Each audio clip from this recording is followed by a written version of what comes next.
Today we will look at the temple at Anva, a small, relatively unknown temple, and see how the architecture of temples can tell us more about social processes and methods of building, of design, of the ambitions of kings, of how diplomatic relations between various kingdoms worked. We shall all do this solely on the basis of material evidence because we have no other evidence about this temple. Like a lot of sites in India, this temple has no inscription, no references in any texts, no copper plates. In short, all that we know about the temple is the material itself, and we shall study the material and try and create a narrative, try and create a history using methods that are acceptable to scholarship. The temple at Anva, in a slightly ruinous state right now, has been well studied but in superficial ways. Anva is situated in the Aurangabad district of Maharashtra in a cultural zone called Marathwada. Marathwada has been recognized as its own cultural entity for a long time now. This was also the heartland of a dynasty called the Yadavas, whom we'll encounter soon after. But let us first look at the historiography of this temple, which is to say, let us look at the studying history of this temple. This temple has been mentioned by several scholars such as James Ferguson in his epic History of Indian and Eastern Architecture. Written in 1876, there is a description of this temple, a description that will get picked up and copied later in several publications such as the District Gazetteer. G.B. Deglurkar, almost 100 years later, mentions this temple in a survey called Temple Architecture and Sculpture of Maharashtra. 20 years later, Prabhakar Dev also does the same when he has a monograph dedicated to temples of Marathwada. What is notable to us are the two publications listed in red, which are publications that deal with temples in this region and period, but do not mention this temple at all. What this suggests is that this temple was not major enough to be included in every survey of the region. The temple first starts appearing significantly with the building of the railways in the Nizam's dominions. The railways think that sites like this are important in promoting the use of the railways, and this use for them will be mostly for tourism. But James Ferguson is the first one to reproduce the temple using drawings of Major Gill that he has in his book.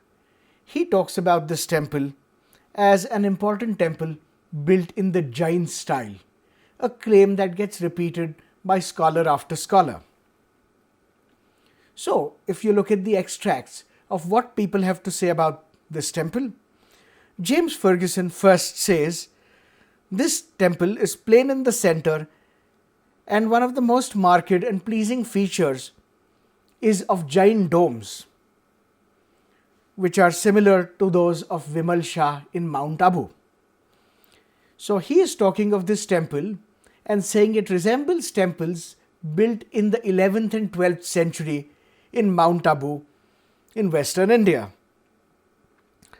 If you look at the revised edition of this book, you still have the same, where it's compared to the temple of Vimala at Mount Abu, but you also have a statement that says a greater and perhaps better example might be cited in the case of the great Sun Temple of Modhera in Gujarat. And if you look at the Maharashtra State Gazetteer, it also repeats the same claim, saying the temple at Anva is a fine specimen of the Jain style. If you look at the temple as it stands now, the domes are really caused by plastering over of the Sabha Mandapas, but if you look on the inside, there are corbelled domes. So the outer profile would not have been much different from this that you see now. And the plan is semi-open, which means you only have walls till about waist height, above which the whole Sabha Mandapa, the space in front of the sanctum, is enclosed by pillars, half pillars, above which is the roof in the form of corbelled domes. If you look at a formal description of the temple and you look at all the sources that we mentioned till now, you will notice that all of them mention that the columns are of different sizes, but drawings of the temple have rarely betrayed this. You can see very clearly if you look at the columns surrounding the big dome marked by the circle of the Sabha Mandapa. There are columns which are small and there are columns which are large. The outside of the temple has all the moldings and bands expected of a medieval temple, including kirti mukhas, bands of hamsas or geese, of elephants, and also all the moldings which are named. The dome, as we mentioned, on the inside of the Sabha Mandapa is corbelled, which means it is not built out of true voussoir stones, but it is built by successively moving each course of stones slightly further till they meet right at top. This is a technique you find in the Sabha Mandapas of almost all Jain temples in this period. On the outside, the four Bhadra projections, the four major projections of the temple, comprise of one doorway from where you enter from the Sabha Mandapa, and the three niches on the three Bhadra sides of the sanctum have images of Vishnu, clearly suggesting that this was a Vishnu temple at some point, but later was converted into a Shiva temple. Now, coming back to the comparisons for this temple, the comparanda, like the temple at Modhera, you also have Yadava temples which are built in this period. Now, let us not forget that Anva is very close to the Yadava capital at Devgiri, Devgiri being later Daulatabad. And the Yadavas have taken it upon themselves to patronize this style called the Bhumija style. The Gondeshwar temple is probably the best known of the Yadava temples built in the Bhumija style. This is an unusual temple in that it's built on a high plinth with four smaller shrines and a big one in between. But if you look at the Sabha Mandapa in front, it is completely walled in. It is not semi-open.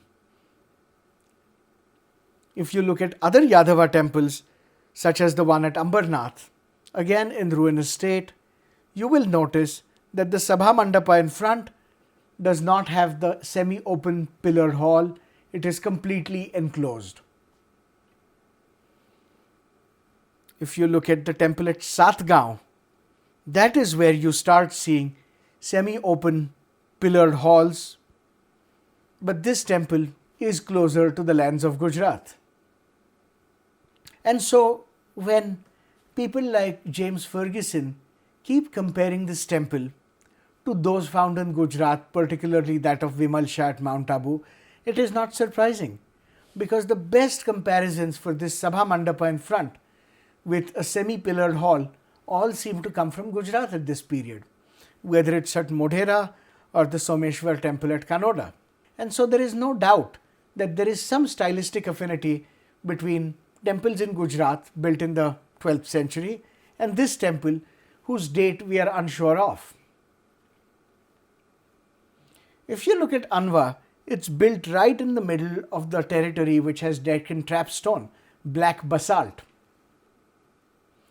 If you also look at Anva, it's on a very major trade route from Ajanta to Bhokardan. In this period, temples are not centers of finance, they are not banks. What they are important nodes on trading networks. So if you have two medieval towns that are important centers, Anva will be an important node between the two of them. Of course, the capital of the Yadavas at Devgiri would connect or be an important part in this network of trade and movement. Now the Yadavas we know, who ruled for a fairly long time, are very successful in the 13th century under one particular king, under whom they make the Shilaharas of the Konkan their feudatories, but they also carry out massively successful campaigns against the Chalukyas of Gujarat to their northwest, the Kakatiyas to their southeast, the Hoysalas to their south, and the Parmaras to the north. We have several Yadava chronicles which talk of how they have beaten all these kings and brought back treasure and loot. In fact, the greatest of this king, who carries out 4 expansions, these 4 campaigns into Gujarat, is somebody called Singhana II. Now, Singhana's chronicles are well described, and he rules for a long time, for over 40 years, and carries out major expeditions to Gujarat in which he brings back everything that he can see. And one of the things we suggest that he brings back is an architectural design of a temple. He sees temples in Gujarat and emulates them, he copies them, not because he feels that he is subservient to the Gujarat Chalukyas, but because he feels he's been victorious over them, he's won over them.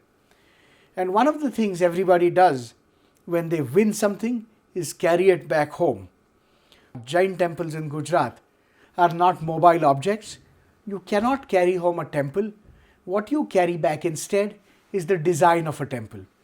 And so after all these campaigns, he probably comes back and says, I want a temple built like the temples that I have seen in Gujarat, which I have raided and conquered. Now this kind of circumstantial evidence of this temple being built by the Yadavas in their own heartland, resembling Jaina temples from the Gujarat Chalukyas' reign, coupled with Singhana's campaigns in Gujarat, starts providing a date for this temple. After all, this temple cannot be older than the Jain temples at Mount Abu, because there you see a clear evolution of how they've come up with the design. This obviously copies something that doesn't belong in this region at all, because there are no other temples like it. And so we can say very safely this temple is probably from the mid-13th century, when Singhana has seen a well-established temple type in Gujarat. If you look at some of the bands on the outside of the temple, what you see are ascetics, something that you very much see on Jain temples, and other beautiful dancers and apsaras. But this motif together, which is found in Jain temples, is called the Sadhak and the Sundari. You have a number of examples of these, but what is also very strange is the figure you see on your top left or in the center at the bottom, which are dressed like ascetics, which look like ascetics, but they are in a very strange pose, almost as if to make fun of them, almost as if to lampoon them. And this might be because this was built as a Vishnu temple, as a Vaishnava temple, and when you copy the design of a Jain temple, it does not have the same respect for the same Jain ascetics that you would find on that temple. But marginalia in Indian temples is yet another topic which deserves a separate discussion. Most importantly, the big circumstantial evidence of why this temple is built on a design that does not belong to this region can be seen in its architecture and construction. If you look at plans of this temple by scholars like Deglurkar, whom we mentioned earlier, you notice that all the columns are shown as being of the same size. And when I say same size, I don't mean in height, but in width.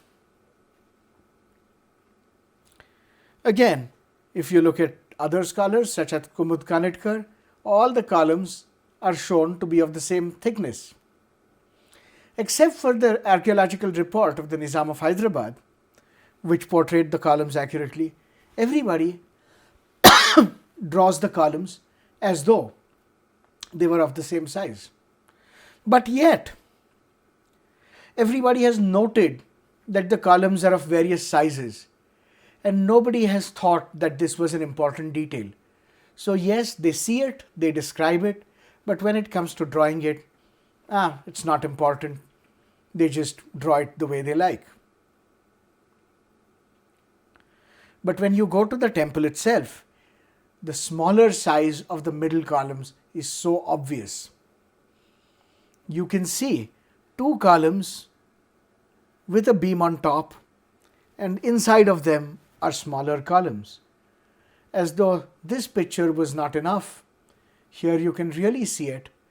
Ignore the concrete block support that was put in by the Archaeological Survey of India to ensure the structural stability. But what you see here is two wide columns with a beam on top. The beam has very obviously cracked. Because it was cracked, the Archaeological Survey put in a column of concrete blocks. But before the Archaeological Survey, perhaps as early as 20 or 30 years after the construction of this temple, those two slender columns were pushed into place to hold up that beam which had failed. And how do we know that the smaller columns have been inserted in later? Well, you know, because if you look at the base of those small columns, they are rounded. And the rounded bases are because the column has to be slid in later, and it can only happen when the base is rounded at the bottom. Now, why is it that the temple fails, all the four lintels crack, and all of them have to be propped up by these stone columns? It's possibly because you have two different types of stone being used in Maharashtra and Gujarat. As we said, Anva is in the basalt heartland, and you have this dark black stone called basalt, which has properties different from the sandstone that you find in Gujarat. So while the design of the temple is copied from Gujarat to Maharashtra, the material is not. But it is not just the material that has made a difference. It is also a difference in how the artisans who actually built the temple understood the design. So let us look at a drawing of the temple where you can see the sanctum, the Sabha Mandapa in front, columns everywhere supporting the corbel dome on top, and in between the big columns you have the small columns. If you look at the grid that the temple is built on, and everybody should remember this grid because we've seen this in the design of temples, the thickness of the walls is a module of the width of the sanctum, and the same kind of module is used for the Sabha Mandapa. In fact, the whole temple is built on a grid of exactly the same module. If you look at where the domes are placed, the big corbel dome is in the center, and on three sides over the entrances you have smaller domes. Now, those small domes also support the same modular system of the sanctum, and the corbel dome is supported on a ring of 8 beams that are placed on the columns. And it is these 4 green beams that have failed and not the diagonal ones.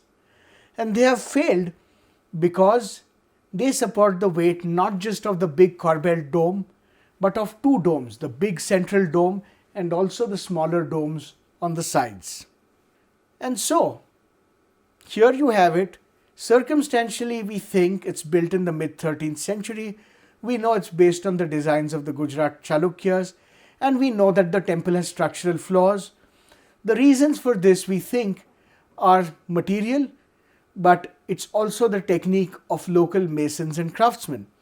And so if you look at Jain architecture in James Ferguson's book, he gives a variety of ways in which the Jains will build a corbel dome on top of an octagonal set of beams which are supported by columns.